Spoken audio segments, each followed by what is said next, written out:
Hey friends! Today we are going to be watching the story of the Good Samaritan. I know we've discussed this story before in children's church, and so you should be familiar with it. The video that we're going to watch is from Saddleback Kids, which we have watched some videos from Saddleback Kids before, and they are really good, and I just really like how they are able to tell the story in such a good way. And then after that, we're going to talk a little bit about how life right now and things that we're going through can kind of pair really well with this story of the Good Samaritan, and how everything that we're going through right now, we can look at that story of the Good Samaritan and try to be like that Good Samaritan and be a good neighbor to others. So I hope you enjoy this story, and I'll see you in a minute. The Miracle of Mercy, the Good Samaritan. This is Jesus, who is the Son of God and the Savior of the world. You see, when Jesus was on earth, he wanted everyone to know what God thought about things. So he took every opportunity to teach people about God's heart. One day, a religious expert stood up to test Jesus by asking him this question: "Teacher, what should I do to inherit eternal life?" "What does the law say?" The man answered, "You must love the Lord your God with all your heart, all your soul, all your strength, and all your mind, and love your neighbor as yourself." Right. All right. Do this and you will live. Wait. The man then asked, "And who is my neighbor?" Jesus replied with a story. A Jewish man was traveling from Jerusalem down to Jericho, and he was attacked by bandits. Ah! They stripped him of his clothes, beat him up, and left him half dead beside the road. By chance, a priest came along. Hey. But when he saw the man lying there, Yuck. he crossed to the other side of the road and passed him by. La la la la la la la la la la la la. Wow. Another man who worked in the temple, who was called a Levite, walked over and looked at him lying there. Please help. Huh? But he also passed by on the other side. Then a Samaritan came along. Samaritans were hated by Jews. They were seen as lesser people, and Jews would not interact with them. But when the Samaritan saw the man, he felt compassion for him. Going over to him, the Samaritan soothed his wounds with olive oil and wine and bandaged them. Then he put the man on his donkey and took him to an inn, where he took care of him. One room, please.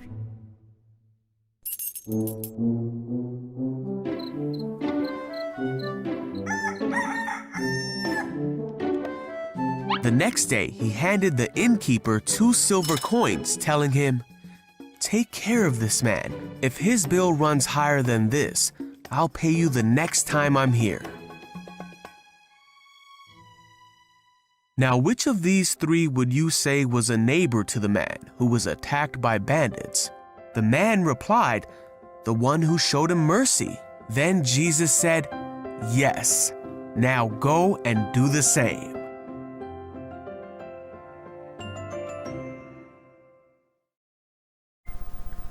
So in that story, Jesus told the religious leaders a story about a Good Samaritan.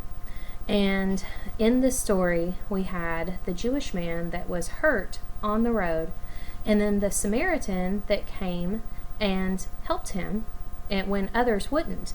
And in this time, the Jewish people and the Samaritans did not like each other, because the Samaritans married the Babylonians, who still did pagan rituals and were pagan, and they did not follow Jewish law, so they did not get along. But Jesus was trying to show them it doesn't matter. It doesn't matter what your differences are. You are to love everyone. You are to care for everyone. You are to be a good neighbor and to be a friend and to be an outstretched hand and the hands and feet of Christ to everyone, and to show that love to everyone that you encounter and to everyone that you meet and to everyone that's in your life, or to try to reach out and extend that love to people that might not normally be in your life. We are in a time right now where being a good neighbor is very important. It's extremely important to be a good neighbor right now. We're in a different time, and you guys know that we've had to stay home.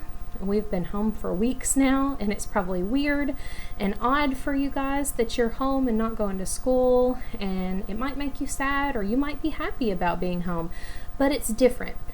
And we kind of are getting into our little groove of staying home, and it's wonderful. I've loved spending a lot of time with my kids and being able to have game nights and be able to have movie nights.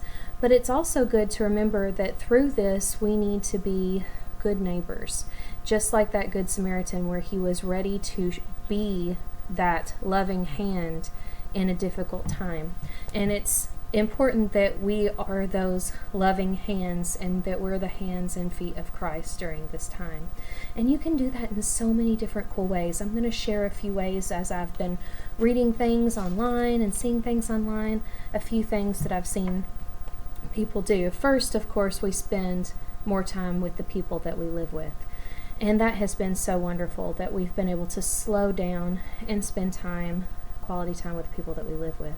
But also reaching out to extended family and friends through FaceTime or through Zoom, and just checking on people, calling people. You may have noticed your families calling people that they don't necessarily call on a daily basis on a typical week, but making the time to call people every day or every other day to check on them and to make sure they're okay, and to just have that quality time to talk to people.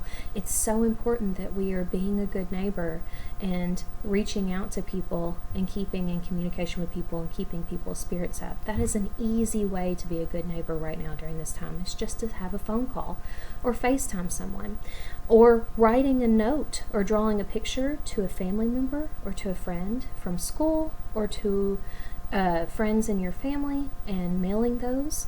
And that's just such a nice way to get a nice surprise and a piece of love in the mail.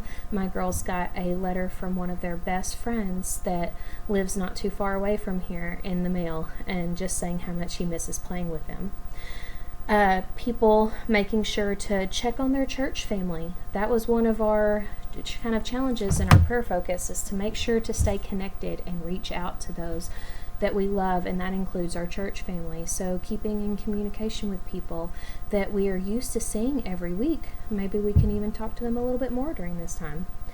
The medical community put out that they were concerned about not having enough protective equipment. What that means is like gloves and masks. And I don't know how many of you watch the governor with your families, but he's talked about how just all kinds of donations of people making masks. You might have people in your homes or in your families that have been making the cloth masks to protect. My mom made some for me and my girls and John, that we can have the cloth mask if we have to leave the house. People are feeling that need and being a good neighbor and donating supplies and helping people during this time. Shopping for elderly people or people that are immune compromised. I found this story online. It was, a lady had posted it. She said, "I went to the grocery store this afternoon, and as I was walking in, I heard a woman yell to me from her car. I walked over and found an elderly woman and her husband, and she cracked her window a little bit and explained to me, kind of with tears in her eyes, that she was afraid to go into the store, that they had drove up and were going to go into the store to get their grocery store, but then when they got there, they realized there were so many people there and they were scared to go in." They were in their 80s, and they had read that the coronavirus was affecting older people, so they were a little nervous to go in. You guys know that that's why we're quarantining and not going places, but to protect those that are more at risk for this. So they cracked their window and handed her a $100 bill and a grocery list and asked if she could go in and grocery shop for them, if she would be willing to buy their groceries. So she bought their groceries and placed them in their trunk for them and put their change in there for them. And she said the lady had said that she had been sitting in the car for over 45 minutes praying to find just the right person that she could trust to give her money to. And it's just so nice that people are willing to help each other like this. And shop offering to pick something up for somebody or drop it off on their front porch. You're seeing that all over the nation. People drawing pictures, writing letters, sending them to nursing homes and to Veterans Center. People donating food to local food shelters and food pantries for people that are in need. Our church is actually working on putting together an outdoor food pantry box that is going to be built so that local residents that might need food or like shelf-stable food like peanut butter, bread, crackers, and pastas and pasta sauces can just come and grab a bag out of an outdoor food pantry box that will get restocked. So that is a way that hopefully a need will be met in our area. School systems still feeding kids and continuing backpack programs. Millions of kids each day throughout the nation are being fed through those. Drive-by visits to see family, even if you can't be face-to-face, driving by and waving at people through windows or from across parking lots or across driveways. Teacher parades where they parade through the areas to say hi to all their students.